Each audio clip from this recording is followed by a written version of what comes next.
क्या मारूफ इंडियन अदाकार दिलीप कुमार पाकिस्तान के लिए जासूसी किया करते थे? जी हाँ, ये ऐसी बात है कि शायद आपके भी कान खड़े हो जाएं और आप भी सोचने पर मजबूर हो जाएं कि क्या ऐसा ही है। लेकिन दिलीप कुमार पर पाकिस्तान के लिए जासूसी करने का इल्जाम लग चुका है।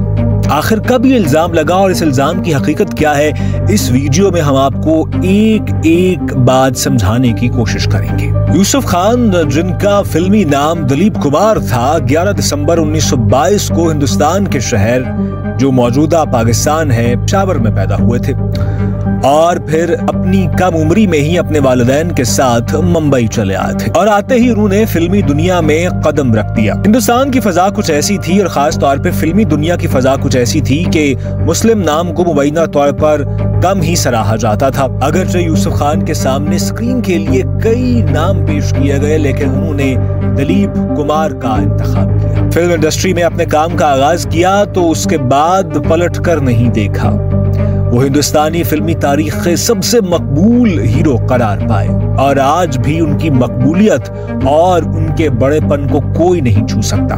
उन्होंने हमेशा मोहब्बत की बात की है और एक सही और सच्चा फनकार होने का सबूत दिया है। नूरजहां हो, मेहंदी हसन हो या पाकिस्तान से भारत गए फनकार हो, उन्होंने हमेशा उनको अपने घर और दिल में जगह अता की है। उनकी इन्हीं फिल्मी खिदमात की बदौलत जब पाकिस्तान के सदर रफीक तारड़ ने उनको निशाने इम्तियाज अवार्ड से नवाजा था तो तब इंडिया में एक हलचल मच गई थी। इंडिया में जो शिद्दत पसंद है, उन्होंने ये कहा था कि यूसुफ खान अल मशहूर दिलीप कुमार दरअसल पाकिस्तान के जासूस हैं और वो इंडिया में रहते हुए पाकिस्तान के एजेंडे को फरोग देते हैं। 13 जुलाई 1999 को उस होटल के बाहर मुजाहरा भी किया गया जहां दिलीप कुमार ठहरे हुए थे और इस मौके पे पुलिस ने आके मुजाहिरीन को मुंतशिर किया था। उनके बेटे बताते हैं कि मुझे अपने वालिद के चेहरे पर सदमे के आसार वाज़े तौर पर याद हैं जब उन्हें ये बताया गया कि उन पर पाकिस्तानी जासूस होने का इल्जाम लगाया जा रहा है और शायद वो गिरफ्तार भी हो सकते हैं। और ये वो दिन है कि दिलीप कुमार इंडिया के अजीम सेकुलर फिल्मी सितारे थे जिन्हें उनकी वतन परस्ती के लिए जाना चाहता था। कोई कैसे सोच सकता है कि ऐसा आदमी जासूस है। और इंडिया में आज भी जब सियासतदान इलेक्शन मुहिम चलाते हैं तो वो पाकिस्तान मुखालिफ एजेंडों पर खेलते हैं और हजारों नहीं बल्कि लाखों वोट अपने नाम करते हैं। बाला साहब ठाकरे, जो कि इंडिया में मुतनाज़ा शख्सियत के मालिक हैं और उन्हें हमेशा पाकिस्तान से अपनी दुश्मनी को किसी न किसी तरह से निकाला है। बेसिकली उनकी ऑर्गेनाइजेशन ने, जो कि शिद्दत पसंद रवैयों को फरोग देती है, उन्होंने दिलीप कुमार के खिलाफ एक बाकायदा मुहिम चलाई थी और उन्हें पाकिस्तान का जासूस करार देने की पूरी कोशिश की थी और यह खदशा ये भी पैदा हो गया था इस इल्जाम की बुनियाद पर शायद दिलीप साहब को गिरफ्तार कर लिया जाए, लेकिन ऐसा न हो सका। रिपोर्ट्स ये भी बताती हैं कि पुलिस की एक पार्टी मुंबई पहुंची और दिलीप कुमार के घर पर छापा मारा गया था। पुलिस ने कहा था कि वो एक पाकिस्तानी जासूस है और वो उन्हें गिरफ्तार करने वाले हैं। दिलीप कुमार जासूस कैसे हो सकते थे और वैसे भी वो कौन सी खुफिया मालूमात पाकिस्तानियों तक पहुंचाने की पोजीशन में थे? दास्तान कुछ यूं है कि वहां की पुलिस ने एक मुश्तबा पाकिस्तानी जासूस को गिरफ्तार किया था। उनकी डायरी में उन्हें कई मारूफ लोगों के नाम लिखे थे और उन नामों में दिलीप कुमार का नाम भी था। इसी बुनियाद पे उन पर जासूसी का इल्जाम लगा था। बाज रिपोर्ट्स के मुताबिक उनका मुसलमान होना उनके हक में नहीं जाता था। रिपोर्ट्स के मुताबिक कई महीनों की छानबीन के बाद पुलिस ने शवाहिद न होने की वजह से हार मान ली, लेकिन अफवाहों ने शहर को अपनी लपेट में ले लिया।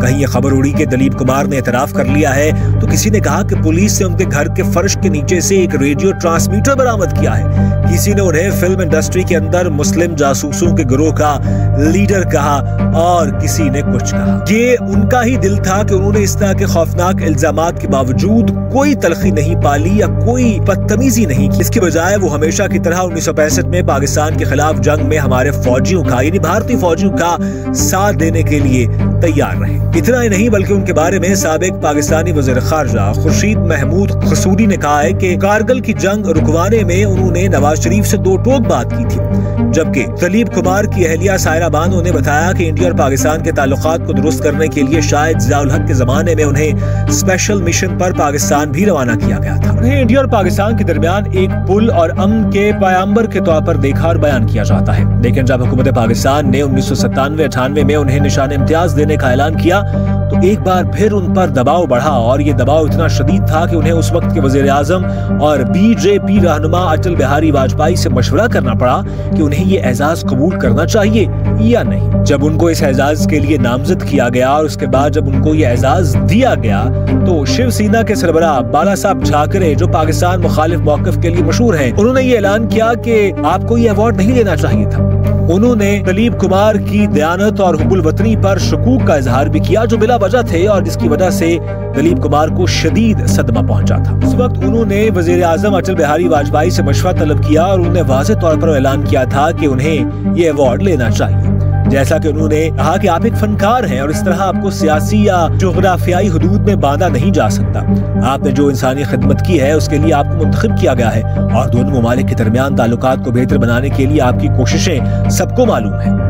अटल बिहारी वाजपेयी के मशवरे के बाद उन्होंने ये अवार्ड हासिल किया था। ये तो सिर्फ एक कहानी है। इंडिया में आज भी चाहे शाहरुख खान हो, सलमान खान हो या आमिर खान, अगर वो मुसलमानों के हक में या पाकिस्तान के हक में कोई बयान दे दे तो वहाँ का जो मुतासिब और शिद्दत पसंद गिरोह है वो ये कहता है कि अगर आपको पाकिस्तान से इतनी मोहब्बत है तो पाकिस्तान चले जाएं। इस बात का इजहार जावेद अख्तर भी कई बार कर चुके हैं। वहाँ के मशहूर मुसलमानों को अपनी हुब्बुल वतनी साबित करने के लिए बारहा कोई ना कोई बयान देना पड़ता है और बारहा मीडिया पे आके बताना पड़ता है कि हम इंडिया से बहुत प्यार करते हैं, जबकि जवाब में पाकिस्तान ने हमेशा मोहब्बत की बात की है और पाकिस्तान ने हमेशा अमन की बात की है। दलीप कुमार हो, MF हुसैन हो या जावेद अख्तर, ये वो लोग हैं कि जो इंडिया और पाकिस्तान दोनों का सरमाया है। लेकिन पाकिस्तान तो इनसे मोहब्बत की बात करता है, लेकिन इंडिया ने हमेशा इन लोगों को मशकूक नजरों से देखा है। दलीप कुमार की मौत के बाद उनका बाप तो बंद हो चुका है, लेकिन ये इंडिया के लिए लम्हा फिक्रिया है कि वो अपनी अक़लियतों के साथ कैसा सलूक रवा रखता है।